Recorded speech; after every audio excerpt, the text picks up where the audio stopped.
Реален страв или страв од непознатото во однос на случувањата во Куманово и групата Лев Тахор. Нешто што ја бранува јавноста последниве 2-3 дена, меѓутоа, како што гледаме, еве, разврската е дека биле само напоминување, заминуваат од државата. Самет Шабани од Хоризонтас Цивитас во утрински брифинг, добре ден. Добре, Недов, ви благодарам за поканата. И сега од оваа дистанца, ако се знае разврската со овој случај, какво гледиште имате ви? Ние сме нетолерантна држава или навистина има потреба да се искаже стравот од нешто што не се знае? Тоа што се случи во последните 3 дена со заедница на верници од еврејска верска припадност, некој вид на класична рефлексија на нетолеранција од тоа што е различно од нас. Ние треба да бидеме внимателни околу тоа на што поточно спротивставуваме, уствари. Ако линијата на спротивставување е во насока на тоа дека групата, таа одредена група на верници или било која друга група на верници или било кој поединец во општеството поттикнуван психичко или физичко насилство, тоа е сосема окей. Значи, тогаш тоа е една од линиите на кои што треба да имаме доволна свест, ние како поединци или како општество, дека треба да се спротивставуваме на било кој поединец или било која група на која што поттикнува насилство, било тоа или психичко било каква агресија, или физичка, да. Но ако доменот на спротивставување е во насока на тоа дека групата се облекува различно од другите или начинот на хранење или начинот на облекување е различно од нормата, така наречената на општеството, тоа докажува дека уствари не сме доволно зрели да прифаќаме нешто различно од нас, бидејќи во крајот на денот ние немаме некој одреден кодекс на општеството околу начинот на хранење или начинот на постот или начинот на облекување и тоа само доликува значи дека немаме доволно толеранција околу различностите. Господин Шабани, сепак се работи за група која што е протерана од неколку држави, група која што доаѓа во Македонија и по една основна информација дека има припадници на Лев Тахор во Куманово, веќе ги следев реакциите, па почнаа да се движат оние видеа од Гватемала, од сведоштва, што ќе рече дека таа група сепак според она што е сведочење на луѓето во оние видеа изработени во останатите држава и името го носи како чисто срце, меѓутоа во прашање е легитимитетот и начинот на кој што ја уредуваат својата заедница. Од тука воопшто не е добро што пред местото каде што беа засолнети, нели, беше прав театар. Меѓутоа таа нетолеранција има ли своја оправданост ако се има на достап овие информации од интернет? Не. Значи, во крајот на денот, колку и некој поединец или некоја група, колку и да има некој трек рекорд на насилство, било тоа физичко или психички, но крајот на денот не ни легитимира нас или не ни оправдува да понижуваме други поединци. Значи, ние знаеме дека имаме судски инстанции или имаме судски институции каде што треба да се осудуваат одредени кривични дела.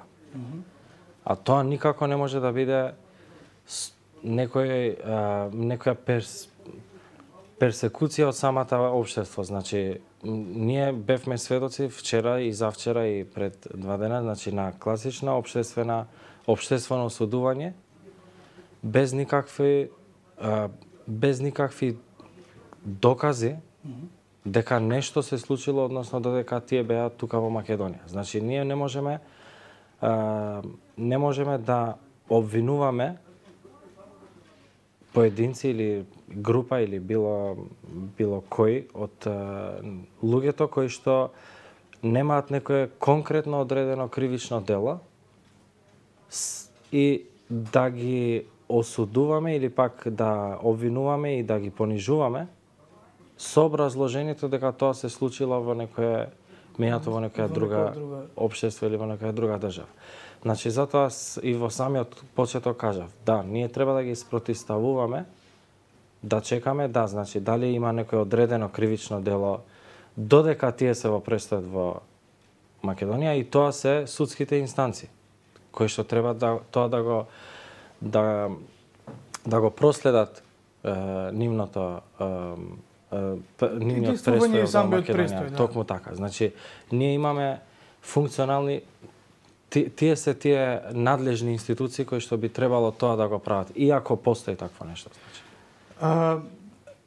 Од каде сметате дека потекнува стравот на дел од таа група кумановци кои што реагираа пред Лев Тахор? Дали е тоа загубата во довербата на институции, можеби тоа што има Куманово е сепак мултирелигијско општество каде што се практикуваат и разни вери, па од тука можеби и таа нетолеранција да постои некој кој што во јавноста има етикета на секта, не на некаква комуна или заедница.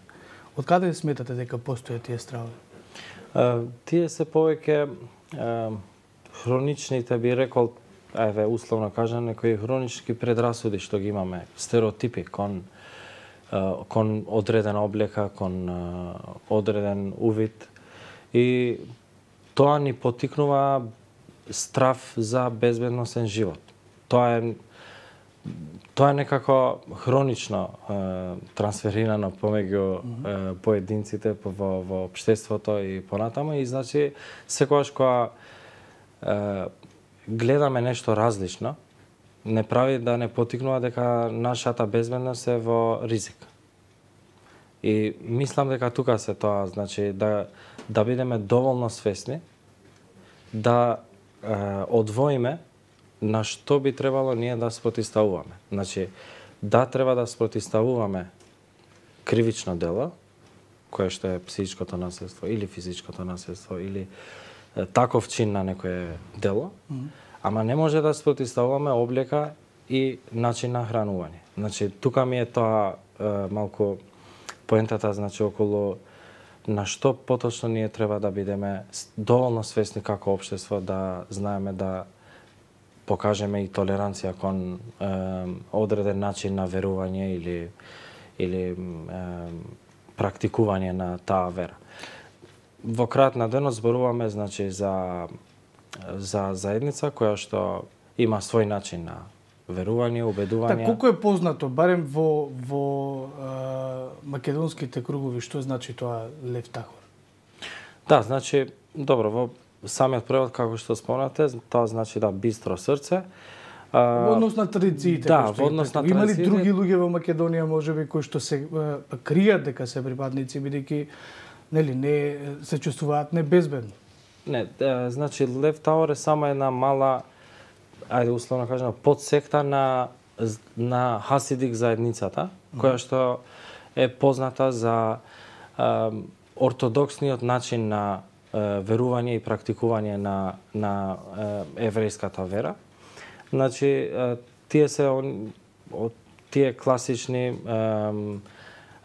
верници кои што сметаат дека сепак изворот на верата и формата и начинот на како што ја спроведуваат верата мора да биде иста како во самиот почеток. Значи, затоа и некои од нивните верувања или нивните практики во денешните модерни околности може да се сметат како екстремни. Значи, имајќи предвид дека ние како историјата на човештвото се развие во начин во начин да центарот на вниманието во животот да биде уствари да биде модернизмот и технологијата и така натаму. Значи, имајќи предвид овие околности, се разбира дека во денешните тие околности таквиот начин на верување и практикување може да се смета за екстремно. Но, значи, тоа е сепак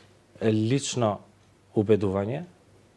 Тоа е нешто многу персонално, да одлучиш да имаш некој вид на аскетен начин на живење и делување во животот и сепак тоа во крајот на денот треба да се почитува. Значи, ние треба да знаеме нешто, колку и да ни звучи нас екстремно и радикално некое убедување, некој начин на практикување, колку и да ни личи и колку да тоа да го сметаме за такво, во крајот на денот се додека тоа не ги не манифестира, можеби. Не манифестира некое понижување на човековите права на другиот.